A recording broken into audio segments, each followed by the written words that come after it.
سڵاوتان لێبێ. وتاری هەینی یەکێکە لە سەرێکی ترین منبەرەکانی ئاینی ئیسلام بۆ گەیاندن. هەفتانە بە سەدان و هەزاران خەڵک ڕوو لە مزگەوتەکان دەکەن و ژمارەیەکی زۆرتریش لە ڕێگای میدیا و تۆڕە کۆمەڵایەتیەکانەوە گوێبیستی وتارەکانی هەینی دەبن. هەندێک جار دەبینین و دەبیستین کە ژمارەیەکی بەرچاو لە وتارانە دەبنە ئامرازێک بۆ تەشکیرکردن بە ئافرەتان و زۆر ڕاشکاوانە لە ڕێی ناوناتۆرە و قسەی نابەجێوە هێرش دەکەنە سەر ئافرەتان. پرۆگرامی ئەمجارێ ڕوانگە تەرخان دەکەین بە وتاری هەینی و ناوزڕاندنی ئافرەتان. ئەمیش بە میوانداری هەریەک لە میوانەکانم حیات مەجید، بڕیاردەری لیژنەی داکۆکیکردن لە مافەکانی ئافرەتان لە پەرلەمانی کوردستان، نەبەز ئیسماعیل وتەبێژی وەزارەتی ئەوقاف، هەروەها لە سلێمانیەوە میوانەکەمان هەڵاڵە ئەڵماس لەگەڵمانە، نووسەر لە شاری سلێمانیەوە لەگەڵمانە. بەخێر بن سەرچاو.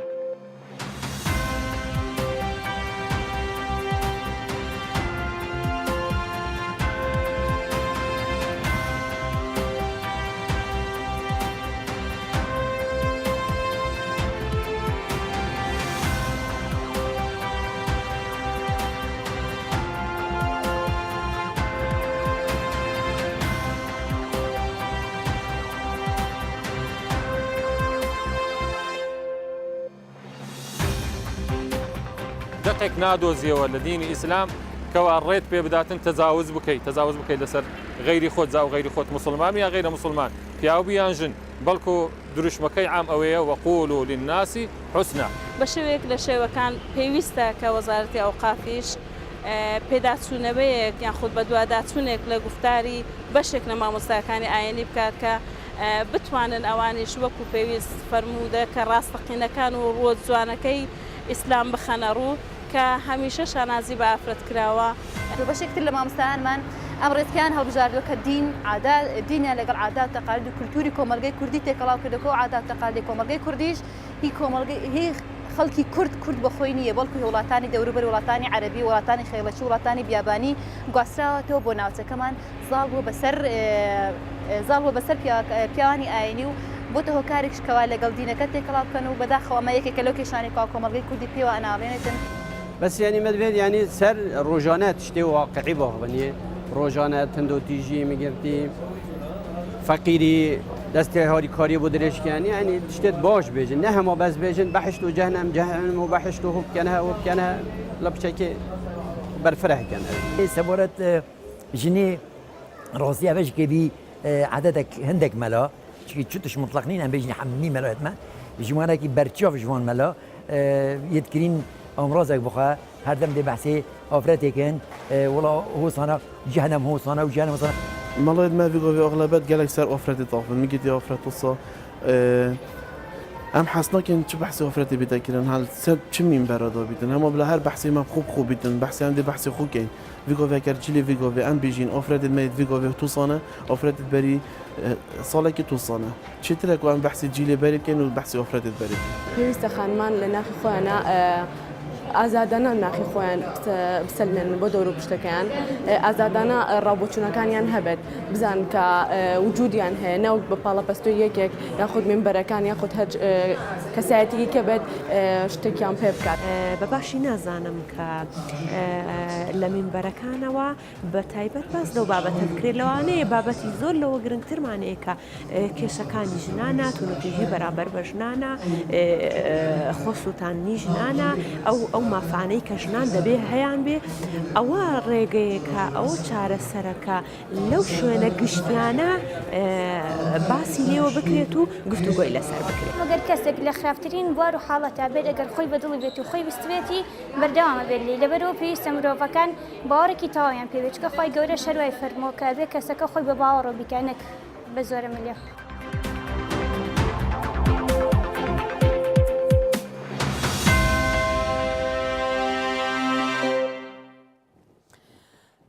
کاک نەبەزبینیمان مامۆستایەکی ئاینی ئەڵێ هیچ دەقێک نییە لە قورئانە کە باسی ئەوە بکا کە تەشیر بکرێ بە هیچ کەسێک و ئەی ئەم تەشیرکردنەی کە ئێمە بە چاوی خۆمان ڕۆژانە ئەیبینین چییە؟ سەرەتا بناوی خدای بەخشەی میهرەبان سوپاسی جناب دەکەم بۆ مۆیانداریت بۆ بەخێراتنی هەردوو میوانی خۆشەویست دەکەم داوای بۆ دەکەم خاڵ تەرزەخان مەهامی پێشکەشکردنی گوتاری ئاینی بۆ ڕێخستنی ئینسانەکانە بێگومان ئەوانی کە مسلمانن گوتاری ئاینی یەکێکە لە کۆڵەگە هەرگە گرنگەکانی ئیسلام ئاینی پیرۆزی ئیسلام مامۆسایانی ئاینی خۆشەویست هەفتانە ئەم وتارە پێشکەش دەکەم بۆ ڕێخستن و تەنزیمکردن و زیاتر بەرەو پێشبردن و ئاشناکردنی ئەو خەڵکانی کە دەیانێت بە دیانەتەکەی خۆیان کە مسلمانەتی ئیسلامەتیە ئاشنا بن لە هەموو قورئانی پیرۆزدا بە شێوەیەکی گشتی ئەوەی کە ئێمە جۆمان لە مامۆسایان و عاریفان بووە جۆمان لە دەبێت کە ئاینی پیرۆزی ئیسلام بە هیچ شێوەیەک ڕێنادات بە هیچ شێوەیەک تونتیژی بەرامبەر بە کەس بکەیت ئەیکەواتە ئەمریکا هەیە لە ناو خۆتبەکانی هەینیات چییە؟ ئاینی پیرۆزی ئیسلام ئاینی لێبوردەیی تەبایی تەسامح تێگەیشتن ئاینی خۆشەویستیە ئاینی محبەتە ئاینی سەلامە ئاینی ئاشتیە هەر کەسێکەوە لێکدانەوەیەکی تر یان تعبیرێکی تر یان خوا نەخواستە حەزەکەم یەک ملاحەزەی ببوورە یەک ملاحەزات پێ بڵم لە کە وەکو تەبێژ و بەرپرسی ڕاگەیاندنی وەزارەتی ئەوقاف بەڕێزت لێرەیت و منەمەوێ بڵێم کە مامۆستایەکی ئاینی کە لەسەر منبەری مزگەوتێک وەستاوە نوێنەرایەتی وەزارەتی ئەوقافەکە چۆن گەیشتۆتە ئەم ڕۆکەیە کە بە ئاشکرا ئەم مامۆستا ئاینیانە کە وەزیفەی وتاری هەینی ئەمەنیە ئەی بۆچی ئەو وەزیفەی خۆی ئاماژە بە شتێک بکەم لە سەرەتادا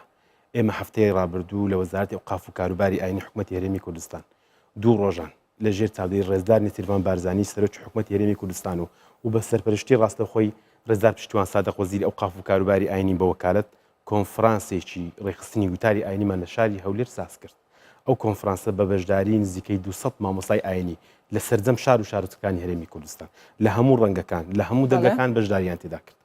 کۆمەڵێک ڕاستپاردە و بڕیاریانە دیارە هەستیان بۆ کردووە کە هەندێک جار کە ئەم حاڵەتانە لە پەنجەی دەست پێ بڕیارانە لەکوێ پەیوەندی بە تەشیری ئافرەتەوە بڵێ ئێمە لە خاڵی ئەو ڕاستپاردانە 16 خاڵە لە خاڵی یەکەمەوە ئاماژە بەلێبوردەیی و پێکەوەژیان و ڕەتکردنەوەی تونتیژی بە هەموو شەیەک هەروە تەشخیصکردن و ناوهێنان ناوزراندن بە ڕێکخراوەکان بە ئافرەتان بە خوشکان بە ژنان هەر کەسێک هەر مامۆستایەکی بەڕێزی ئاینی لەسەر مێنبەر تەشیری کرد ناوی زڕان یا ناوی کەسێکی هێنا لایەنی بەرامبەر دەتوانێت سکاڵات تۆمار بکات ئێمە لێژنەیەکمان هەیە لە وەزارەتی ئەوقاف و کاروباری ئاینی لێژنەکە یاسایی لێژنەی شەرعزانی لێژنەی باڵای فتووە یەکی بە هاوکاری لەگەڵ زانە هەموو ئەمانەی تێدایە شکاتە ئەو سکاڵایە تەسجیل نەکا وەزارەتی ئەوقاف هیچ ناکە تەرزەخان ئێمە دەبێت کەسێک بێ سکاڵات تۆمارکە لەسەرەوەیکەوە کەسێک تەشیری کردووە ببوورە مەبەستم ئەوەیە وەزارەتی ئەوقاف دەوری مراقب نابینێ دەوری چاودێر نابینێ لەسەر تایبەتی پێکێناوە دوای کۆنفرانس بێگومە پێشووتری شەو بەڵام لە ئێستا فعال کرایەوە لێژنەیەکی تایبەت پێک دێنێ هەر مامۆستایەکی بەڕێزی ئاینی تەشیر بکات یخوان خوا نەخواستە ناوی کەسێک بێن لەسەر میگو یان تەکفیر بکات کەمێچێک لە خاڵە هەرە گرنگکات تەکفیرکردنەکەەوە کەسێک تەکفیری کەسێکی تر دەکات بەبێ هیچ بنەوە یان فتوایەک دەدات مامۆستای ئاینی بۆ لەگەڵ ڕێزمان بە هەموو مامۆستایانی ئاینی خۆشەویست مامۆستایانی ئاینی لەسەر مێنبەری مزگەوت لەمەودا بۆیان نییە بە هیچ شوێک فتوا بدەن ئێمە وەکو وەزارەتی ئەوقاف دڵنیایی دەدەین لەمەودا فتوادان و ئیشکردن لەسەر فتوادان کاری لێژنەی باڵای ئافرەتی تایە ئەو لیژنەیە کامە لێژنە ئەو لیژنەی کە هەڵسەنگاندنەکە بۆ وتاری ئاینی و هەر شتێکەوە پەیوەندی بە ئافرەتانەوە هەبێ لەوانێ ئێمە ئافرەتی لێژنەکە ئافرەتیدای بەڵام بۆ نمونە تۆ لێ کۆڵن لەسەر وتارێکی مامۆستایانی ئاین ئێمە ئیش سکاڵا دەکەین بۆ نمونە جەنابتان گلەیەکتان لە مامۆستایەکی ئەن ئێوە سکاڵات تۆمار دەکەن کە سکاڵاتان تۆمار کرد ئۆتۆمات چێن ئێوە دەبنە خاوەن قەزیە ئەو لێژنەیە تێدا نییە تەنها لە کاتی پێویستیە لە کاتی پێویست لە کاتی ضرورەت ئێستا تیان نیە ئێستا یاساییمان هەیە لێژنەی باڵای فتووە و زائیدەن ئەوانەی کەەوە ئەویشە دەکەن هەمووی خاوەنی بڕوانامەی باڵان شەرع زانن مافزان یاساناسن و لێژنەی فتوان بە هاوکاری گەڵێکی زانە ئێمە دادەنیشین ئەگەر بێت و ئەو سکاڵای وەردەگرین وەکو خۆی بە دوواداچوونی وردەکەین ئەگەر بێت و فعلەن ئەو بە دوواداچوونی کردن ئێمە ڕاست دەرچوو ئەو کاتی ڕێکارە یاساکان لە وەزارەتی ئەوقاف و کاروباری ئاینی دەگیرێتە بەر سپاس دەکەم حیات خان نووسراوێکتان پێشکەش کردووە بۆ وەزارەتی ئەوقاف ئێوەش هەروە بزانام لە هەفتەی پێشووە لەبارەی ئەو تەشیرکردن و ناوزراندنی ئافرەتانەوە چ هۆکارێک هەبوو ئایا ئێوە ئاگاتان لە یەکتریە کە ئەوان ئەو ڕاستپاردانیان کردووە و چۆنە کاتەکەی ئەوەنە نزیکە لە یەکەوە ئەو نووسراوە ئەتوانی بۆمان باسکەی چییە؟ بەڵێ بە ناوی خی گەورە هەڵبەتە ئەو نووسراوەی کە ئێمە لە لیژنەی داکۆکیکردن لە مافەکانی ئافرەتان لە پەرلەمانی کوردستانەوە ئاڕاستەی وەزارەتی ئەوقافمان کە وەزارەتی ئەوقاف معنی بوو بەو شتانە بە تایبەتی ئەوەی کە سکاڵای هەندێک لە ڕێکخراوەکان و بەتاک ئەو ئافرەتانی کە لە مەجای ئافرەتانە کار ئەکەن هاتە لامان کە زیاتر سکاڵاکانی شەفەوی بوونێک بە نووسراو باز لەوە کرا کە لە ڕێگەی مامۆستایانی ئاینیەوە تەعاان لەگەڵ ڕێزی تایبەتم بۆ مامۆستایانی ئاینی هەندێکیان کە لە ڕێگەی وتارەکانیانەوە تەشیر بە ئافرەتان ئەکرێت بە شێوازی جۆرا و جۆر دیارە ئەم نووسراوی ئێمە دەمێکە خەریکینی لەبەر ئەوەی ئێمە خەریکی کۆکردنەوەی کۆمەڵێک بەڵگە بووین لەسەر ئەو سکاڵایی کە ڕێکخراوەکان و هەندێک ئافرەتانی تر هەیبووان بۆیە کاتەکەی سوتفەی کرد نزیک بۆیەوە لەو کۆنفرانسەی وەزارەتی ئێمە ئاگاداری ئەو کۆنفرانسە نەبووین نەخێر ئاگاداری ئەو کۆنفرانسە نەبووین ئێمە نووسراوی خۆمان کردبوو کە پەیوەندیم بە وەزارەتی ئەوقافەوە کرد وتیان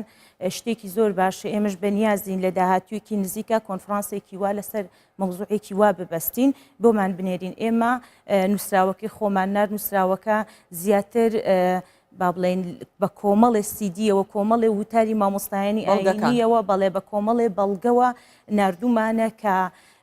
داوای ڕوونکردنەوەمان کردووە و داوای ئیجراعاتیشمان کردو لەو مامۆستا بەڕێزانەی کە ئەیانەوێت هیچ ئەنجامێکی هەبووە تا ئێستا لە ڕێگەی منبەرەکانەوە تەشیر بە ئافرەتانی کوردستان ئەکرێت چونکە لە دینی ئیسلامدا دینی ئیسلام دینی تەباییە دینی جوانیە دینی خێزانە دینی ئاشتی کۆمەڵایەتی هەبوو تا ئێستا ئێمە نووسراوەکەمان نردووە بە وەزارەتی ئەوقاف دیارە لە پەرلەمان و تاگاتە وەزارەتی ئەوقاف بە بەرید و بە سیلسیلەی مراجعی خۆیان سەر ئەکەوێت هەتا ئێستا هیچ نەتیجەی هێشتا نەگەیشت بە تاکید نەتیجەی ئەبێت تەسەورەکەم لە باشەوەکو کاکنە بەس باسی کرد کە ئەوان لیژنەیەکیان هەیە بۆ هەڵسەنگاندن و بە دواتچوونی ئەو وتارە هەینیانە بەڵام وا پێچێت کە تەنها لە کاتی پێویستیان لە کاتی شکاتێکا بیریان لەوە کردبێتەوە کە ئافرەت لەناو ئەو لیژنەیە بێ پێتانوانیە هیچ کاردانەوەیەک ئەبێ لە لای ئێوە بۆ ئەوەی کە ئافرەتیش لەناو ئەو لیژنەیە نابێت بەپێی ئەوەی کە وتاری ئاینی خطابێکە بۆ هەموو کۆمەلگا نەک تەنها بۆ پیاو بە تاکید بۆ هەموو کۆمەلگایە ئەو لیژنە بەڕێزە پیا و بێژن بێ گرنگ ئەوەی ئەوان مەهامی خۆیان بپێکن و ئیشی خۆیان بکەن ئێمە لە لیژنەی ئافرەتان پیاومان لەگەڵایە وەکو ئێمە ئیش ئەکات و زۆر بەجدیش پێت پێویست نییە کە لەناو ئەوانیش ژن هەبێ بۆ هەبوایە خراپ نەبوو بەڵام ئەگەر نەش بێت ئەمە معنای ئەوە نییە ئەو لیژنەیە نەتوانن دیفاع لە حەقی ئافرەتی کورد بکەن من تەسەورەکەم ئەو لیژنەیە لەبەر ئەوەی کاک نەبەز ئەوان لە ڕاستپاردەکانی وەزارەتە لەو کۆنفرانسەی کە کردبوویان بەداخەوە ئێمە داوەتیان کردبووین بەڵام وەکو پێویست داوەتنامەمان نەگەشتا ئێمەش لەوێ لە ڕاستپاردەکانە کۆمەڵێک بیرروڕای خۆمان هەبوو جێمان بکردایە پێ دوای ئێستا دوای ئەمە پەیوەندیەک دروست ببێت و ئێوە بتوانن هەماهەنگێک بێکەوە بکەن بۆ ئەو کاروبارانە بڵێ ئێمە لە لێژنەکەدا ئافرەت نییە بۆ نمونە ئەگەر ئەوەی ئەو بەڕێزەیکەوە لای ئێمە لە خوێنی باڵادا لە یاسادا ماجستێری هەیە دکتۆرای هەیە ئەگەر ئافرەت بە زۆر تەبیعی لە لێژنەکەدا بووە یعنی شتەکە ڕێکەوتە شتەکە ڕێکەوتە ئەوە نیە بە ئەنقەز بڵێ ئێمە ئافرەتمان لە لێژنەکە دەرێناوە ئەگەرنا ئافرەت لە لای ئێمە سەنجێکی زۆر تایبەتی هەیە ئافرەت کە سوکاری ئێمەیە و هەمیشەش وەزارەتی ئەوقاف بەڕێزەوە بە احترامەوە هیوادارین بۆ داهاتوو ئەندامێک هەبێ لەناو ئەو دەرزانەکەشی لەو کۆنفرانسە ئیشاڵڵا داهاتوو چاوەڕێی هیمەتێک چاوەڕێی هیمەتی شەکەی شتێکی خراپ نەبوو بەڵام کە نیشە گرنگ ئەوەی ئەوانە جێبەجێکردنی ئەو مەهامەیە کە لەو ڕاستپاردانە بەڕاستی لە خاڵی یەکەمی ڕاستپاردەکەی کە ئێستا بۆ بە بڕیار و بڵاویش کراوەتەوە زۆر جێگەی دەستخۆشی ئەو شانزە خاڵە وەزارەتی ئەوقاف لایەنی ئافرەتی و هەروە ئەو چێشانێکەوە هەندێک جار ڕوبەڕووی دەبێتەوە کە تەرزەخان حەزەکەم بەجناب بڵێم ئەوانەی کە ڕوو دەدات بڕوا بکە لە پەنجەی یەک دەستێ پەڕ ناکات یعنی ئەوەندە نەخبەیەکی بەژمارەکە من یەکیان دوو یەکەم دێمەوەلات با بچینە لای میوانەکی سلێمانی شێشتا کاتمان وە بۆ قسەکردن هەڵاڵەخان پێ دوایە تا چه ڕادەیەک ئافرەتان بوون بە قوربانی بۆ ئەم هێرشانەی کە مامۆستایانی ئاینی لە منبەری هەینیەوە بەشێکیان بێگومان ڕوبەڕووی ئافرەتانە بنەوە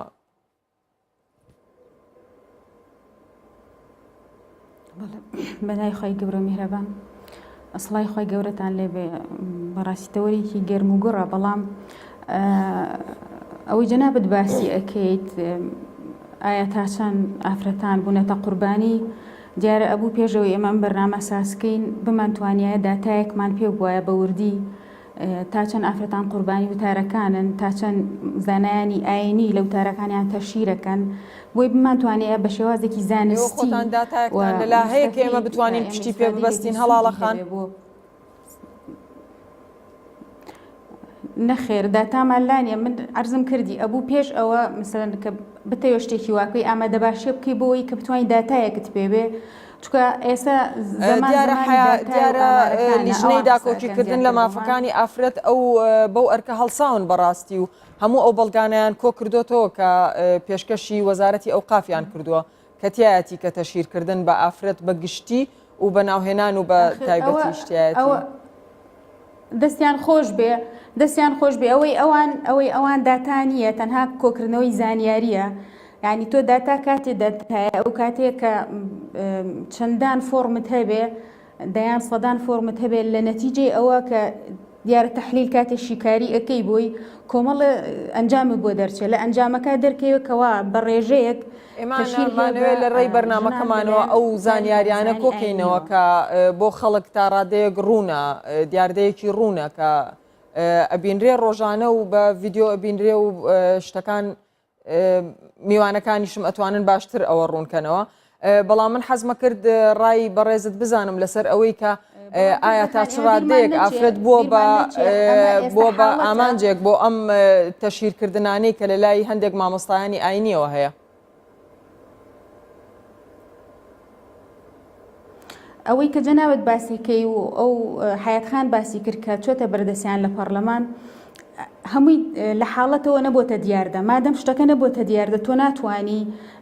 بڵین بتوە بە تەواوەتی سنوورەکە دیاری بکەی بەڵام ئێمە ئەومان بیر نەچێ وتارەکان ئەگەر یەک مامۆساژ تەشیر بکە ئەزیەتی ژنان ئەدا ئیتر ئەو ژنە هەرچیەک هەیە ئێمە وەکو ژن وەکو مرۆڤ وەکو هاوڵاتی دیفاعی لەکەین و پشتیوانیەکەین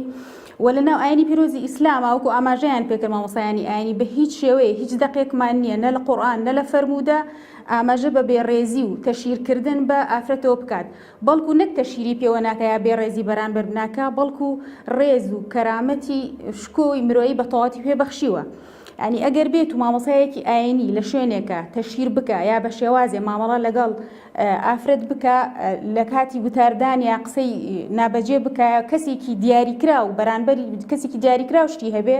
ئەوە زادەی فکری خۆیەتی و ئاینی پیرۆزی ئیسلام لێی بە دوورە یعنی تەنها ئەوە زادەی فکری خۆیەتی و ناو کۆمەڵایەتی کۆمەلگەکەی خۆیەتی ئێمە ئەزانین هەر کەسێ لە هەر قۆناقێک کاژیا کاریگەری کۆمەڵایەتی کۆمەلگەی خۆی کاریگەری هەیە لە سەرشانی خێزان کاریگەری هەیە و دەوروبەرەکەی کاریگەری هەیە ئەمەوە ئەکا زادەی ئەو فکرێ بێ ینی فکرێکی تر ناتوانێت وەرگرن بەر کەسێک کە زۆر کراوە بێ بتوانێت پێت وایە ئەو دیاردەیە کە ئێمە پێمان وایە ئەو دیاردەیە هەیە پێت وایە ئەو دیاردەیە هۆکارەکەی چییە کە هەیە مادام لە ئاینی ئیسلامە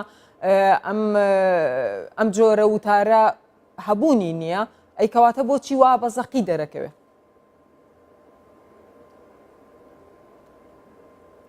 من جاری کە دڵنیایەکەمەوە و مامۆسایانی جۆزام ئاماژیان پێ کرد کاگنەبەزیش و حیات خانیش هەردوو لە ئاماژیان پێ کە ئەمە دیاردەنیە حاڵەتە بەڕێستەر دەخان ئەمە حاڵەتە لەلایەن مامۆسایانەوە هەمانە ئێمە ئیسە من حەزەکەم تەنها ئەو تێبینیەتان بەمێ هەڵاڵەخان کە ئەم حاڵەتەی کە بەڕێزت باسیەکەی لەگەڵ هەموو بۆنەیەکی کە پەیوەندی بە ئافرەتانەوە هەبێ لەگەڵ دەرکەوتنی هونەرمەندێکی تازە لەگەڵ دەرکەوتنی دیاردەیەکی کە پەیوەندی بە ئافرەتانەوە هەبێ ئەم حاڵەتە زۆر بەزەقی ئەکەوێتەوە ناو کۆمەلگاوە و دیسان و کاریگەریەکی زۆریشی هەیە چونکە ئێمە ئازانین کە مامۆستایانی ئاینی کاریگەری خۆیانیان هەمیشە هەبووە لە سەر کۆمەلگا بۆیە حاڵەتەکان لە کاتی پێویستە زۆر زەقە بنەوە بۆچی وایە پرسیارەکەی من ئەوەیە لێرە بۆچی وایە بەتەکید وایە من وڵی ئاماژەم پێکرد ئەمە زادەی فکری ئەو مامۆسا خۆیەتی گەرنا ئەمە هیچ لە پرینسیپە بەرزەکانی ئیسلام نییە ئەم مامۆسایە بیرکردنەوە تێڕوانینی خۆی بەو شێوەیە ئەمە تەنها زانایانی ئیسلام بەو شێوە نین بەرانبەر ئافرەت ئێمە بیرمەندانی گەورەی ڕۆژ ئەومان هەبوو بەرانبەر ئافرەت سوکایەتی بە ئافرەت کردووە قسەی سوکی بەرانبەر ئافرەتەیە لەبەر ئەوە تۆ ئیسە بڵێ وڵا ئەم بیرمەندە ئەم هەموو شتە جوانەی هەیە ئەو شتانی و تۆ بەرانبەر ئافرەت هەموو شتەکانی ڕەفزەکەم ناتوانیت وەزانایەکی ئاینی ئەگەر ئێستا لە کوردستانە لە وتارەکان یا ئاماژە یا تەشیر بکە بە سوکایەتی بکە بە ئافرەت ئەو ئیشێکی خراپی کردو هەموو لایەک ئەزانن یعنی هەر کەسە سیرکە ئازانە ئیشەکەی خراپە چونکە ئیسلام خۆی ئاینی پێکەوە ژیانە و ئاینی ئاشتی حتا ئەگەر کەسەکە مسلمانی ژنێ بێ ئەو ناتوانێت قسەی لەسەرکە سپاس دەکەم هەڵاڵەخان باڕووکەینەوە کاگنەبەست بۆچی کەواتە هەتا ئێستا ئەمە هەبووە تەرزەخان ئێمە خاوەنی 5477 مزگەوتین هەموو هەرێمی کوردستان 5000 ئەوەندە مزگەوتە 3400 مزگەوت ئێمە هەفتانە مامۆسایانی ئاینی وتاری تێدا دەڵێنەوە ئێمە لە 3000 ئەوەندە مزگەوتە لەوانەیە یەک دوو مامۆسای ئاینی یەک دوو سێ حیاتخان یەک دوو سێکن بە یارمەتی خۆت بە قسەکەم تاواکەم ڕوود کردەمن با پیسارەکە دووەڵام بە یارمەتی حیاتخانیش یەک دوو مامۆسا احتیمالی هەیە شتێکی وا ڕووبدا بەڵام دڵنیات دەکەمەوە دوای ئەم کۆنفرانس ئەمە بوونی نامێنێت یەک دوو تێکڵاوکردنی تەقالید و هەروەها عورف و کللتوری گەلان بە ئێمە کە زۆر نامۆیە و تێکەڵاویشی دەکەن لەگەڵ ئاینی پیرۆزی ئیسلام دەبێت ئەمەش تەرک بکرێت لە خاڵبەندەکان داهاتووە بە هیچ شێوەیەک ناکرێت تەقالید تێکەڵ بە ئاینی پیرۆزی ئیسلام بکرێت ئاینی پیرۆزی ئیسلام ئاینی مبارەکی پیرۆزی ئیسلام دەبێت وەکو خۆی بە مسلمانان بگات بەبێ پاشگر بەبێ پێشگر یەکێک لە گرفتەکانی ئێمە لە هەرێمی کوردستاندا کە مامۆسایانی ئاینی لە کۆنفرانسدا تاکیدیان لەسەر کردەوە زۆری بۆریە لە وتاردان ئێمە نزیکەی ئەو هەندە هزار مزگەوتە وتاری تا دەگوترێت چی تێدا دەگوترێتەوە ئەوە گرنگە بۆیە بڕیاریاندا بۆ لە مەودووە ئەگەر لادانێک ببێت لەلایەن مامۆستایەکی ئاینیەوە ئێوە چی ئەبێ هەڵ لادان تکایە ئێمە مامۆسای ئاینی زۆر مەفهوم هەیە لە ئێعلام باز دەکرێت باس سزا دەکرێت ئێمە کە سزا نادەین وەکو وەزارەتی ئەوقاف و کاروباری ئاینی تەنانەت ئێمە لێژنەیەکمانەیە خوا نەخواستا مامۆستایانی ئاینی ئێمە ئەگەر لە ڕێنمایی لایەندا یان شتێک بوو ئەو لێژنەیە ئیش خۆی دەکات واتە نەوە زیر نە بەڕێوەبەری گشتی کەس ئەم ئیشە ناکات لێژنەیەکی تایبەتی مختص ئەم کارە دەکات ئێمە بۆ ڕێکخستنی ئیشی ئەو لێژنەیە ئەبێ لە کاتێکە ئەگەر بەزەقی بە ڤیدیۆ ببینێکە مامۆسایشی ئەو لێژنەیە یەک ئەگەر کەسێک سکاڵا تۆمار بکات بە دوواداچوونی ور دەکات دوو ئیشی ئەو لێژنەیە ئێوە ڕقابەی خۆی وەکو وەزارەتی ئەوقاف بە مامۆستەر مامۆستایانی ئایندا دەکات نەک وەکو ئەوەی مامۆستایانی ئاین نەتوانین بجوڵێنەوە ئەوانە بۆ نمونە ئەگەر بێت و کێشەیەکە بێت لە شوێنێک ئەم لێژنەیە بە دوواداچوون دەکات ئیش و کاروباری یاساکانی خۆی دەکات بۆ ئەی کێشەکان چارەسەر بکات و ڕێکخستنی وتاری ئاینی لە کۆنفرانسدا بڕیار دراوە کە تەعەدودی جومعە بکرێت واتە وتاری هاینی لەو هەموو مزگەوتانە نەکرێت لەمەودا وتارەکان کەمتر بکرێنەوە و کاتەکەشی کەمتر بکرێت یەکێک لە کێشەکانی ئێمە ئەوەی کاتە مامۆستای ئاینی بۆ نمونە 50 دقیقەیان 55 یان سعاتێک لەسەر مینبەرە بێگومان هەندێک جار لەوانەیە قسەی لابەچی و لاوەلا بێتە ناو بابەتەکەەوە ئێمە تەقلیسماکردن ئێمە نا کۆنفرانس تەقلیسی کردووە کە لەمە دووە وتاری ئاینی مامۆسایانی وەڕز و خۆشەویستی ئاین لە 20 خولەک تێپەڕ نەکات بێگومان ئەمە بڕیارە و لە هەموو هەرێمی کوردستاندا زۆر دەکرێت دێمەوەلات حیاتخان کاگنەبەزەڵێ لە ژمارەیان کەمە ئێوە وەکو کارتان لەسەر ئەو بەڵگانە کردووە ژمارەیان کەمە ئەو مامۆستا ئاینیان عەدەدن ژمارن بەڵام ڕاستە ژمارەیان کەمە منیش لەگەڵ ئەوام کەمە بەڵام ئەو کەمیە تەسیری خۆی کاریگەریەکەیان تەسیری خۆی هەبێ بە تاکید کاریگەری خۆی هەیە لەسەر کۆمەلگا بەپێ ئەو زانیاریانی کە من دەستم کەوتۆ لە وەزارەتی ئەوقافەوە 5470 مزگەوتەیە لە هەرێمی کوردستان 3011 هەفتانە وتاری ئاینی تێدا دەوترێتەوە نزیکەی 500 بۆ 600 هزار کەس هەفتانە گوێگرن لە مزگەوتەکانی هەرێمی کوردستاندا کە زیاتر لە 100 هزاریان ئافرەتن لە هەموو مزگەوتەکانە گوێگرن تاکە شوێنێک کە بە بەردەوامی لە کۆن و لە ئێستشا لە هەرێمی کوردستان بەبێ گوێدانە هەموو قەیرانەکان بەبێ گوێدانە هەموو وەزعەکان کە گوێگری خۆی هەبێ لە کوردستانە مینبەری مزگەوتەکانە جمعانە خوتبەیە کە خەڵک بە بەردەوامی وجودی هەیە لە خوتبەی مامۆستایانی ئاینیە کە دەورێکی کاریگەریان هەیە لەسەر کۆمەلگا جا بۆیە یعنی لێرەوە داوا ئەەکەم وە کاریشمان لەسەر کردو وەکو لیژنەی داکۆکیکردن لە مافەکانی ئافرەتان کە ئەو ڕاستپاردانەی وەزارەتی ئەوقاف وەکو خۆی جێبەجێ بکرێ بەڕاستی وەکو خۆی جێبەجێ بکرێ یەک کۆمەڵ مەشاکل هەیە ئەتوانین بڵێ نامێنێتەوە یا خۆی دوور ئەکەوێتەوە بەس ئەفوم کە کاگنە بەس ئەگەر یەک فۆزی مەجالم بێ سپاس دەکەم خەڵەکەی ئەگەر ئەو وتارانە ڕۆژانە مەسەلەن لە مزگەوتێکا 500 کەس دانیشە گوێ لە وتار ئەگەر لە 105 یعنی لە 105 بەنیسبە ئەو وتارە کە وتارێک بێت تونند و تیژی کۆمەڵایەتی تونند و تیژی بەرامبەر بە خێزان تونند و تیژی بەرامبەر بە ئافرەت دەوری هەبێت لە خراببوونی ئاسایشی کۆمەڵایەتی وڵاتە تەسیری هەیە لەسەر عیلەکان بۆیە ضرورە کە ئەو ڕاستپاردانە وەکو خۆی جێبەجێ بکرێت بەڕاستی مامۆستایانی ئاینی من بۆ خۆم یعنی گوێگیری هەندێک مامۆستای ئاینیم زۆر دڵخۆشە بم کە گوێم لێیان نەبێ بە جۆرێک وتارەکانیان ئەیەن کە ئینسان پێی خۆشە بچێتە بەردەم تەلەڤیزیۆنەکە و گویان لێ بگرێت پێویستە وەکو ئەو مامۆستا بەڕێزانە وتار بن بۆ ئەوەی کە کەسێکی ئەلمانی و کەسێکی ئیسلامی و کەسێکی غێرەدینیش گوێی لێ بگرێت کەسێکی بنمونە کەسێکی وەکو مامۆستا عەبدوڕەحمان سدیق يعني حفتانە خەڵک لە چواردەوری کەی 24 کۆ بێتەوە بۆی گوێی لە مامۆستا عەبدوڕەحمان سدیق بگرێ کەسێکی وەکو مامۆستا شەماڵ مفتی کە هەموو کەس بەداغ بوو بۆ مەرگی ئەو کە هەموو کەس گوێی لێ ئەگرت یعنی ئەمانە نمونەی جوانی مەلای کوردین کە ئیتر پڕن لە کەڵتوری کوردەواری و لە جوانی کوردەواری بۆیە مەفروزە یعنی ئەو مامۆستا بەڕێزانە لەگەڵ ڕێزی تایبەتم بۆیان کە بەو شێوەیە پێشتر تەشیریان کردووە بە ئافرەتان لەو جۆرە مامۆستایانە بگرن و چۆن ئەڵێ چاولەوان بکەن و لەژێر ڕێنوێنی ئەوانە ئیشەکانی خۆیان بکەن تەرزەخان حەز دەکەم دڵنیایی بدەم هەردوو میوانەکەم و جەنابیشت ئێمە وەکو وەزارەتی ئەوقاف و کاروباری ئاینی بەرپرسی نەجێبەجێکردنی ئەو خاڵانەی کەوا ئەو 16 خاڵی کەوا لە کۆنفرانسدا بڕیاری لەسەر درراوە و مەسئولیشین بەرامبەری ئەو خاڵانە کاک نەبەز ئەو خاڵانە حاضر کرابوون و دەنگی لەسەر درا یان لەو کاتا لە حاضری نەکرات ئەو خاڵانە ئێمە دوو ڕۆژ بەیانی و ئێوارە دوو ڕۆژ ئێمە لەگەڵ مامۆستایانی ئاینی هەمویانە نیقاشدا بوون و کۆمەڵێک مامۆستا و بیرمەندانی ئەو وڵاتە بۆ نمونە مامۆستا عەبدوڕەحمان سدیقێک پلوانێکەوە وەکو توێژەر بەشداری کرد و بابەتێکی یەکجار بە پێزی پێشکەش کرد مامۆستایانی تری بەڕێزکەوە بە لیستەمانە ئێمە دە مامۆستای ئاینی بەڕێز وەکو توێژەر بەشداریان کرد و بابەتیان پێشکەش کرد و ئامادەبوونیش ڕایخۆیان لەسەر بابەتەکان دەبڕی ئەم ڕاستپاردانە لەلایەن خودی مامۆستایان خۆیانەوە نووسراوەتەوە و خۆشیان دەنگی لەسەر درایان خوێندرایەوە و بە بەڵی هەمووان بۆ ڕاستپاردە و بۆ ڕێنمایی وەزارەتی ئەوقاف و کاروباری ئاینی ئەتوانم بزانم چەند خاڵ لەوانە پەیوەندی بە ئافرەتەوە هەیە 16 خاڵمان نووسێ یەکێک لەو خاڵانێکەوە ئەوەی کە یەکەم خاڵ ئەشارەتمان پێدا هەموو خاڵەکە دەرباری ئافرەت بوو و گرنگی بە پێکەوە ژیان ئاشتەوایی کۆمەڵایەتی دوورلەتون تیژی و پێکەوە ژیان و دوور لە هەموو عنفێک و ناوهێنان و ناوهێنانی ڕێکخراوەکانیان تەشخیصکردن خاڵێکی تریش کاک نەبەز بەس بمبورێت ئەو خاڵە زۆر گرنگە بەڕاستی خاڵی یەکەم و خاڵێکی ترە کە ڕێگەنەدان بە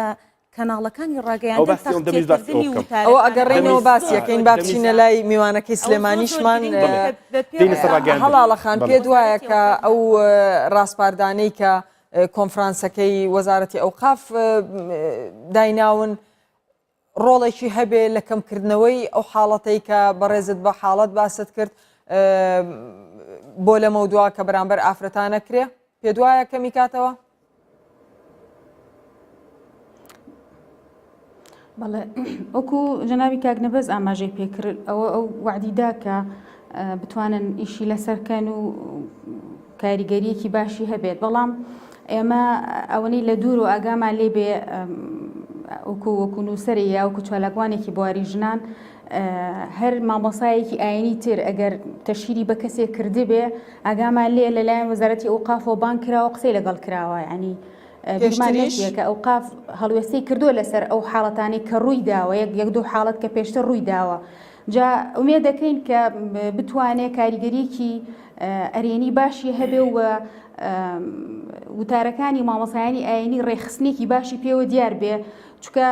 ئێمە وانەزانین تەنها مامۆسایانی ئاینی تەشیر بە ئافرەتەکەن ئێمە تەشیراتی کەشمان هەیە بە ئافرەتەکرێ لە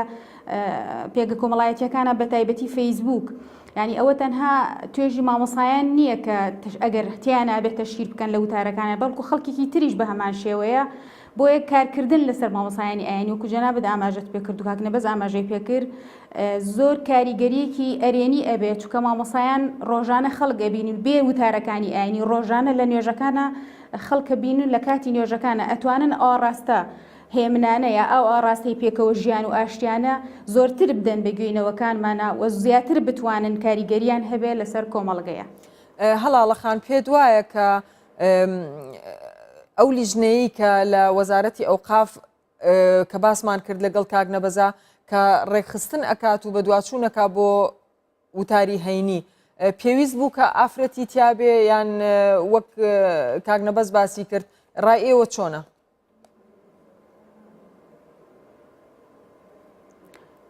ئێمە ئیسە نازانین لیژنەکە کێ و لە چەند کەس پێ کاتووە کیتیایە بەس ئەگەر بکرایە ئەو لیژنە ئافرەتی تیا بواە باشتر بوو چونکە لە هەر شوێنێکە دڵنیابین ئێمە لە هەر کۆمەڵگەیەکە ئافرەت لە بەشێ لە بەشەکانە بوونی نەبێ ئەو ئیشە کە ئەڕوا ئیشێکی بەتەواوەتی و کامڵ نابێ و ئیشە چونکە ئەمڕۆ یەکەی بنچینەی لە گۆڕانکاری لە ڕووی ئابووری سیاسی کۆمەڵایەتی ڕۆشنبیری ژن بەشدارێکی سەرەکیەتیایە عنی وەکو پیا و ژنیش بەشدارەتیایە و لە هەر ژنێکی تر کە دروستەکرێ بۆ چاکسازی بێگومانە بێ ژنی تیابێ خۆ ئەگەر ژنی تیابێ ئەوە باشتر و چاکترە ئەگەر ژنی تیانە بێ ئێستا بەڵام ئەبێ ئەوانەی کە لەوێن هەنێ مامۆستامان هەیە یا هەنێ کەسمان هەیە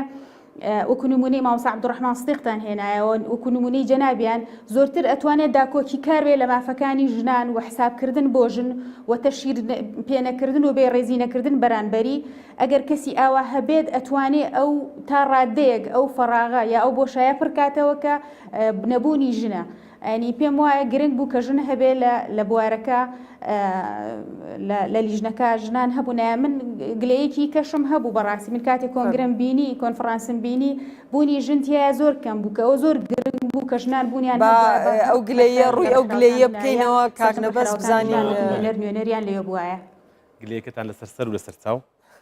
ئینشاءڵڵا بۆ داهاتوو ئێمەش بە هەندێک شتدا دەچینەوە بەڵام وەکو ژن بوونی هەبوو لە ئەنجومەنی باڵای خانمان نوێنەریان لێ بوو و نوێنەری قوسڵخانەی ئەمریکا لە هەرێمی کوردستان لە هەولێر لێ بەشداری کرد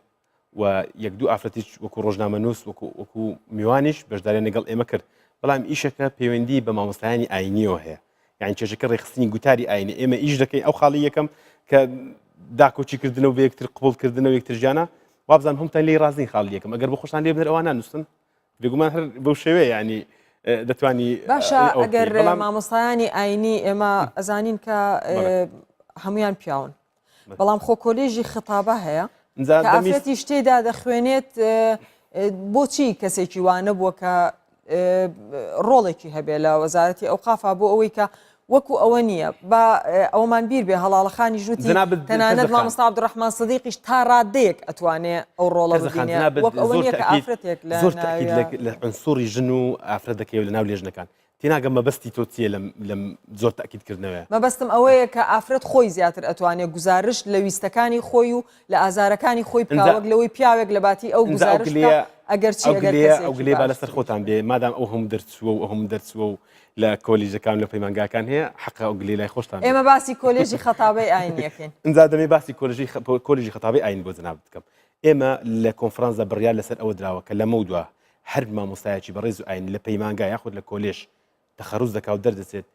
مەرجە لەسەری کە لەلایەن لێژنەیەکی پسپۆڕ و شارەزاوە کە پێک دێت لە دکتۆران لە وەزارەتی خوێندنی باڵا بە هاوکاری لەگەڵ وەزارەتی ئەوقاف پەیمانگایەک دروست دەکەن دەبێت مەرجە لەو پەیمانگایش دەرس بخوێن دەرچێت ئینجا دەبێتە وتاربێژ واتە هەر کەسێک لە پەیمانگای وتاربێژی یان لە کۆلێژی شەریعە کە دەرچ و تەخەڕوزی کرد بە هیچ شێوەیەک ناکرێت مۆڵەتی وتارپێژ بدرێت هەتا ئەو خولەیە نەکات ئەو خولێش پەیمانگایەک دەکرێت کە وەزارەتی ئەوقاف کاروباری ئاینی پێوە هەڵدەستێ زائیدەن ئێمە سندوقێکی سکاڵا و پێشنیار لە هەموو قافەکان دەکەینەوە کە لە سەرتاسەری هەرێمی کوردستان زیاتر لە مزگەوتەکان ئەو قافەکان ئێمە لە هەم بەڕێوەبەرایەتی ئەو قافەکانی هەرێمی کوردستان سندوقێکی سکاڵا دەکەینەوە دەستێکی ئەمین سەرپرشتی ئەم سندوقە دەکات سکاڵا و پێشنیاری سەرجەم هاوڵاتیانی هەرێمی کوردستان مامۆستایانی ئاینی بەڕێز ڕێکخراوەکانی کۆمەڵی مەدەنی ئافرەتان هەرچێکەوە ڕخنەیەکی هەیە لە دەستێکی ئەمیندا ئەم سندوقە بە ئەمانەتەوە دەگاتە وەزارەتی ئەوقاف کاروباری ئاینی بەبێ ئەوەی کەوا ناو نیشانی خۆشی بنووسێت. سپاس دەکەم حیات خان تا چ ڕادەیەک ئەم هەنگاوانەی کە ئەیبینین ینی هەنگاوی بەڕاستی ئومێد بەخشن کە وەزارەتی ئەوقاف ناونی لە ناو کۆنفرانسەکە تا چ ڕادەیەک پێتان وایە کە ئەو ویستەی کە ئێوە هەتان بۆ لێیان بەجێی بێنن لە جێ زۆر دڵم بەم ڕاستپاردانە خۆشە بەڕاستی لە خاڵەکانیان زۆر ئامانج ئەپێکێت یەکێک لەو ئامانجانی و خاڵیەکەم بۆ باسمان کە خاڵێکی تریتایە کە تەختیەکردنی دەستگاکانی ڕاگەیاندن تەختیەکردنی وتاری ئاینی لەلایەن دەستگاکانی ڕاگەیاندن و پێویستی بە مۆڵەتی وەزارەتی ئەوقافەیە ئەمەش بۆ خۆی وا ئەکات کە هەموو وتارەکانی ئاینی تەختیە نەکرێت ئەگەر وتارێک مەسەلەن نەوعەنما زمانێکی تونند و ناکرێت داخلی مزگەوت بێ و ناشکرێت تەختیە بکرێت ئەمە شتێکی زۆر باشە زۆر ئومێد بەخشە بەڕاستی ئەم ڕاستپاردانیانی وا کات هەست بە نەفەسێکێکی هەستەکەی دڵت خۆش بێ لەمەولا بە دوچوونی بۆکەن ئێوە وەکو لیژنەی داکۆکیکردن لە بەتاکید ئێمە ئەو پەیوەندیمان دروست کردو ئیشەڵا بەردەوامیش ئەبین لەسەر ئیشکردن لەگەڵ وەزارەتی ئەو قافا کە زۆر گرنگە ئەو هەماهنگگی و پەیوەندی لە ئیشی لیژنەی ئێمە و ئیشی لیژنەی ئەو قاف کە پێشتر چەندین پرۆژە یاسا هەبووە پرۆژە بڕیار هەبووە کە پێشتر کارمان لەسەری کردووە هەم لیژنەی ئافرەتان و هەم لیژنەی ئەو قاف بەڵام ئێستا پەرلەمان بەو جۆرەیە ناکارایە ئەو ئیشانە وەساون بەڵام وەکو ئیشی بە دوواداچوون ئێمە بە تاکیدیشی بە دوواداچوون حیاتخان پێشتر ئێوە کەیس هەبووە کە پێشکەشی وەزارەتی ئەو قافتان کردبێ لەسەر تەشیرکردن لەلایەن مامۆستایەکی ئاینیەوە بە ئافرەتان یان بە ئافرەتێک و ئەنجامتان بەدەست گەیشت بێ یان بێ ئەنجام بوو بێ یان چی بووە ئەنجامەکەی ئێوە کەیستان پێشکەش کردووە بە وەزارەتی ئەو پێشتر کەیسێکی وانە هاتۆتە لای ئێمە ئیش لەسەر ئەو شتانەکەین کە هێتە لای ئێمە بە دوواداچوونی بۆ ئەوکەین پێشتر نەبووە ئەوەی کە هەبوو بێت ئەو نووسراوە بووە کە ئاڕاستەی وەزارەتی ئەو قافمان کردەوە بەڵام پێشتر وەکو ئیشکردن لەسەر مەسەلەی ژنان و تونند و تیژی بە تاکید لیژنەی ئێمە ئیشی زۆر جدی کردووە هەم پێشتر لەسەر ئافرەتانی یەزیدی هەم دواتر لەسەر ئیعلام ئیشمان کردووە لە 7 دیسەمبەری ساڵی 2014 لیژنەی داکۆکیکردن لە مافەکانی ئافرەتان سیمینارێکی ڕێخز هەر بەو ناوە بە عنوانی ڕێسائیتیکیەکانی ڕۆماڵی کاری میدیایی لە پرسەکانی ئافرەتە کە بەڕاستی ئەمە زۆر گرنگ بوو کە کەسی یەکەم یاخود کەسی ڕقەمی هەموو کەناڵەکانی ڕاگەیاندن بە نووسراوە بە بینجاوە بە بیستراوە وجودیان هەبوو لەوێ سیمینارێکی تێر و تەسەل پێشکەش کرا ئەو کاتە سەرۆکاتی پەرلەمان ڕاستەوخۆ لیژنەی داکۆکیکردن لە مافەکانی ئافرەتان ئەو سیمیناری ڕێخست بوو کە تێیدا هەموو قەناتەکانی ڕاگەیاندن لەوێ کەسەکانی با بڵێن کەسە یەکەمەکانی ئیمزای خۆیان لەسەر کرد کە شاشەکانیان یاخود ڕووپەری ڕۆژنامەکاریان نەبێتە هۆکارێک بۆ ئەوەی تندوتیژی کۆمەڵایەتی بڵاو بێتەوە تندوتیژی دژی ئافرەتان لەو شاشانەوە یاخود لەو لاپەڕانەوە بارز بێت و ببێتە هۆی زیادبوونی تندوتیژی کە ئەمەش ئیمزای لەسەر کرا و بەڵام زیاتر ئەوە چۆن ئەڵێیت ئیلتیزامێکی ئەخلاقیە کە ڕاگەیاندنەکان پابند پێوە ئیلتیزامێکی قانونی نییە ئێمە بە دوواداچوون بکەین بڵێن قانونیان ئەوەتان خراپە ئەبێت چاکیکەن ئەوە ئیلتیزامیە ئەکرێ پابند بن پێوە ئەکرێ پابند نەبن پێوە کاتمان کەم ئەمێنێ کاک نەبەز ئەم پرسیارەت پێڵێم و ئەچمەوە لای هەڵاڵەخان بۆی بیرمان نەچێتەوە ئەمەوێ بزانم چ هەمان پرسیاری کە لە حیاتخانم کرد چ داتایەک چ کەیسێک هاتۆتە بەردەمتان یان بە دوچوونتان بۆ کردووە لەبارەی ئەو تەشیرکردانە بە ئافرەتان بەڵام ئەچینە لای هەڵاڵەخان دواسەرنجت لەسەر تەوەری بەرنامەکەمان وڵا من تێبینیەکم هەبوو ئەمەی کە بۆچی ژنان داکۆکیەکەن لە بوونیان لە لیژ بە تایبەتی لیژنەیەکی ئاوا حەزەکەم قسە لەسەر ئەوە بکەم ئێمە بیرمان نەچێ هەر ئیش باسم کرد لە کۆمەلگای ئیلا بێ ژن و پیا و بەیەکۆ بیکەن بە تایبەتی گەر شتێک بێ کە باز لە پرسەکانی ژنی تیابێ و کۆنگرەی زانایانیش کە ئەنجامیان داوە لە سەرروتارەکان پرسێک لە پرسەکان پرسی ژن بووە داکۆکیکردن بۆ لە مافەکانی ژن کە ئەوە گرنگە ژن هەبوایە چکار خۆی پەروەردگار کاتی باسی چاکسازی ئەکا لە قورئانی پیرۆزە هەردووکی بەیەکۆ ئەهێنێ المؤمنون والمؤمنات بعضهم أولياء بعض کە ئەوە ئاماژەیە بووی کە بێ ژن بوونی هەبێ و من تێبینی کەم هەیە لەسەر ڕاستپاردەکانی کۆنفرانس کە ڕاستپاردەکان ڕاستە کۆمەڵە ڕاستپاردە دەرەچن ئاتەن کۆنفرانسات زۆرە گیرێ شتی ڕۆشنبیری و شتی کۆمەڵایەتی زۆر کۆنفرانسە ڕۆین بەڵام دوای هیچ ئەنجامێکی ئەو تۆ نابینینەوە ئینشاءڵڵا ئومێد دەکەین کە ئەمە بەو شێوە نەبێ بەڵام خاڵێکی زۆر جەوهری گرنگە کە ئیشی لەسەر کرێ لەو پەیمانگە ئامادەسازی ئەو کەسانەیە کە ئەو خولانە ئەبینن کە هەمیشە مژدەدەر بن نەک ڕوخێنەر چونکە پێغمبەری خوا صلی الله عليه وسلم ئەفەرمێ بەشیر ولا تونەفیروا ئێمە زۆر جار زۆر سپاس دەکەم هەڵاڵەخان بۆ هەبوونت لە بەرنامەکەمانە کاک نەبەز حەزەکەم جوابی ئەو پرسیارم بیتەوە بەس بەخێرا هیچم زۆر بەخێرایی ئێمە هەر باسی ئەوە دەکەین کە هەندێک مامۆستای ئاینی بەڕێز هەندێک جار تەشیریان ناودێنن بەڵام باسی ئەوەش بکە کە زۆربەی هەر زۆری مامۆستایانی ئاینی وتارەکانیان پڕێتی لە ئامۆژگاری و نەسیحەت و پڕێتی لە گەشتبینی و ئومید بەخشی بەڵێ کە مەفروزەوە بێت بۆیە ئێمە ناکرێت ڕۆڵی مامۆستای ئاینی ڕۆڵێکی یەکجار مەزن و بەرزە لە کۆمەلگا و بەردەوامیش وەزارەتی ئەوقاف بە چاوی ڕێز و احترام و محبەتەوە سەیری مامۆستایانی ئاین دەکات یەکێک لە خاڵەکانیش ئەوەیە کە هەردەم هەر کەسێک جوابی پرسیارەکەم بەرەوە هەر کەسێک بێڕێزیش کەمە بێ هەر کەسێک بێڕێزیش بەرامبەر مامۆستایانی ئاینی بکە ئێمەش وەکو وەزارەتی ئەوقاف داوای یاسایی لەسەر تۆمار دەکەین یعنی ئەمە لەبارەی پرسیارەکەمەوە ئەتوانی وەڵامم بێتەوە لەسەر پرسیارەکەی جنابەت بڵێ کۆمەڵێک یەک دوو کێشە تا سێ شێ بچوو کات بوو و ئیجراعات کرا و ناکرێ ئێمە ناوی کەسیش بین دێرە بۆی نەبێت تەشیر دووبارە ئێمە بەردەوامیش دەبین وەکو وەزارەتی ئەوقاف بەردەوام چاوکراوین ئیجراعاتێک کراوە ئەو سکاڵانێکەوە کراوە ئیجراعات کراوە یەک دوو ئیجراعات کراوە ئەتوانین بزانین ئێمە ناو نابین تەنها عقوبەکەمان داوای لێبوردن لە جنابەت دەکەم بەس دەڵێم کراوە بەس داوای لێبوردنی لە جنابەت دەکەم یەکیان دووش ئێمە تەرکیز دەکەین لەسەر ئەوەی هەر کەسێک دەوێت هیچ مامۆستایەکی ئاینی لادراوە ئێمە باسی لادان ناکەین باسی جێبەجێکردنی ڕێکاری یاسایی دەکەین باسی لادان ناکەین ڕێکارە یاساییەکەم پێ بڵێ تەرزەخانەوەی من ئاگادارم بە دوواداچوونم کرد بەڵێ مامۆستایانی بەڕێز هەندێک دوور خراونەتەوە پێویستە بە شەفافی باز بکرێ بەڕاستی ئیشی مامۆستایانی کاتی بۆیان بە بەردەوامی یان ئەوە ماوەیەک دوور خراوەتەوە لەبەد لای بدەی یعنی دەکرێت هەندێک شت هەیە بەڕاستی من هەرمێ ئەوەندە بڵێم ئیشی مامۆستایانی ئاینی ئیشێکی جوانە پێویستە ئەو خۆشەویستی و تەبای و ڕێزگرتنی لە ئافرەت و لە کۆمەلگا هەیە لە دینە هەیە وەکو خۆی پەیامەکە بگەین لە کۆمەلگا سپاسانەکەم کاگنە بەس هێشتا هەر پرسیارەکە دۆڵام نەیامەوە بە تەواوی و بەڵام کاتی بەرنامەکەمان تەواو بوو سپاس بۆ هەلاڵەخان لە سلێمانیەوە سپاس بۆ حەیات خان و بۆ کاگنە بەس تا بەرنامەی داهاتوو کاتێکی خۆش